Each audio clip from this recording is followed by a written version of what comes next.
Hi guys, today we're looking at standard form. This topic is really cool because if you want to talk about £1,000,000, £2,000,000, you can say it in a different way in standard form. If you want to talk about numbers less than 1, you can also say in a different way in standard form. This topic is really good for career changers, those who want to get their Maths GCSE so that they can change their career into the career of their dreams, or for Year 11s or anyone who really loves maths. So if you feel that this topic is not for you, don't worry. You can start off by breaking it down in small chunks, make it really accessible. For example, starting with 100, express 100 in standard form and then work your way from there. So you can totally do this. So with that said, let's get to it. So standard form, you have to express standard form as a unit number multiplied by a power of 10. So for example, 100 is 1 multiplied by 10 squared. 10 squared is 10 times 10, okay, which is 100. So if 100 is my number, I can't just write 10 squared as standard form. For it to be standard form, I must multiply it by a unit number. If you were asked to change 200 to standard form, the place value for 200 is 100. So I would write 10 squared. And then for 100 to equal 200, I must multiply it by 2. If you were given a different number, like 320, the place value for 320 is in hundreds. So I would write 10 squared. And I'm not going to write 32 here, because if I write 32 here, times 100 would be 3,200, and that doesn't equal 320. So I must change this to 3.2. If you were given 1,050, so 1,000 is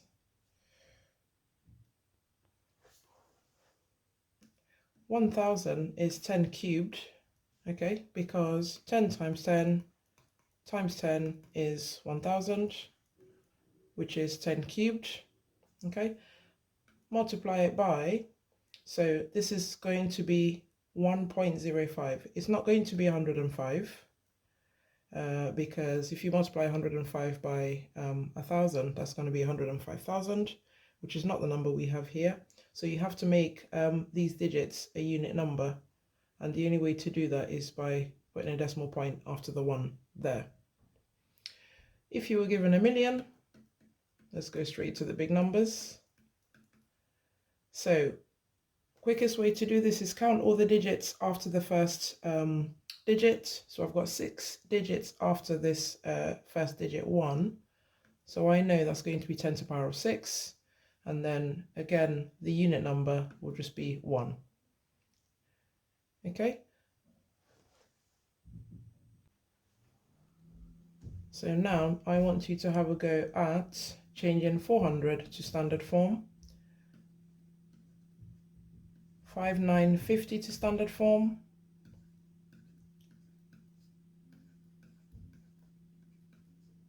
675,000 to standard form. Pause the video and have a go. Okay, so 400, the place value is in hundreds, so it's 10 squared. Remember, count the 2 digits after the 4, so it's in hundreds, and then the unit number is going to be 4. So to check, this is 100 times 4, 400. Okay, for the second one, I've got 3 digits after the 5, so it's going to be 10 cubed, and then my unit number is going to be 5.95. So to check, 5 times 10 cubed is 5,000, which is the correct place value that we have. The third one, so after 6, I've got 5 digits, so it's going to be 10 to the power of 5, and my unit number is going to be 6.75. Okay, if I multiply 6 by 10 to the power of 5, that's going to be 600,000, which is the correct place value that we have here. Okay.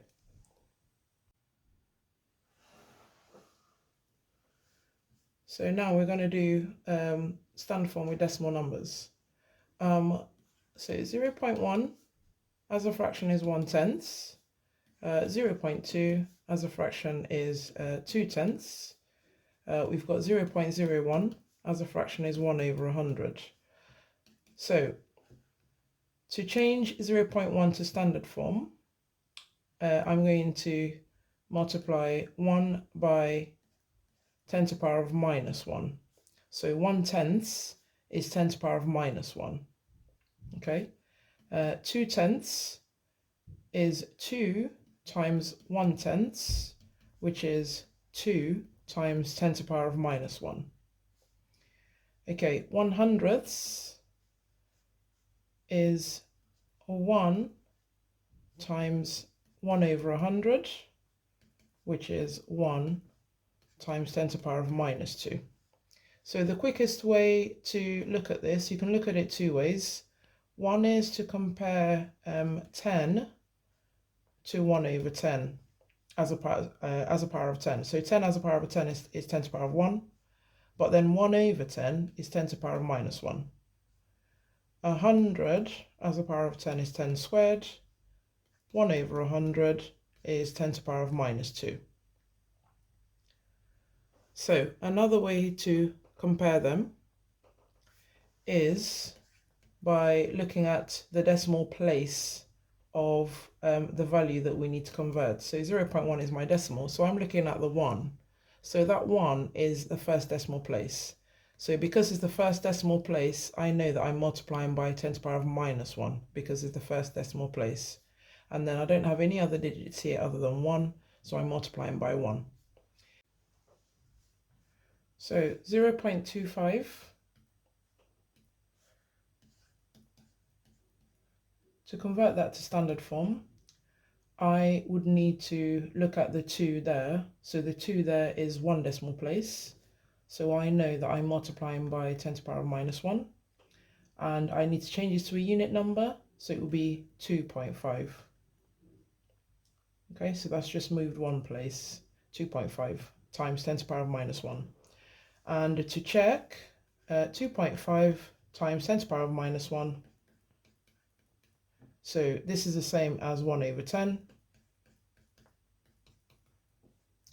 So which is 2.5 divided by 10, which is the same as 25 out of 100, which is 0.25. Okay, if you had 0.03, so to change that to standard form, I'm looking at the 3 there, which is 2 decimal places. So I'm going to multiply by 10 to the power of minus 2. And I don't have any other digits here other than 3. I can't use the zeros because they are not significant numbers. So I'm going to use a 3. So it's 3 times 10 to the power of minus 2. If I had a slightly similar one, like 0.031, again, the first significant figure here is 3. And that represents the second decimal place. So it's the second decimal place. So I'm multiplying by 10 to the power of minus 2. And to change this to a unit number is going to be 3.1. Okay. Right then, so I've got these numbers and I would like you to change it to standard form. Pause the video and have a go. Okay, so the first one is 0.2. So remember, you're looking at the first significant figure here is 2, and that represents the first decimal place. So you multiply it by 10 to the power of minus 1. And then the only digit that I can use here is the 2 as my unit number. So it's 2 times 10 to the power of minus 1. The second one, I've got 0.02. The first significant figure here is 2, which represents the second decimal place. So I'm going to multiply that by 10 to the power of minus 2. And I'm going to multiply that by 2 as my unit number. So this 2 here as my unit number. The third one, so we're looking at the first significant figure, which is 3. Okay, we can't use the zeros after the decimal place. They're not significant figures. The first significant figure is a 3, which represents the third decimal place. Okay, so you're counting digits after decimal place. So it's going to be 10 to the power of minus 3, and then your unit number is 3.1. And the last one, So 0.000456. So we're looking at the 4 as the first significant number, which represents the 4th decimal place. So this number, it could be any number. It's not 4, so it's for the 4th decimal place. I just came up with these numbers, so it could be, this 4th decimal place could be a 7, it could be an 8, but we're looking at any number that is not a 0 in your decimal. That's the number that you're looking at to decide what your power of 10, what your negative power of 10 is going to be. So the first number here that is not a 0 is this number here, which is the 4th decimal place. So because it's the 4th decimal place, it's going to be to the -4. So, and then my unit number would be 4.56. So I'm just going to do one more.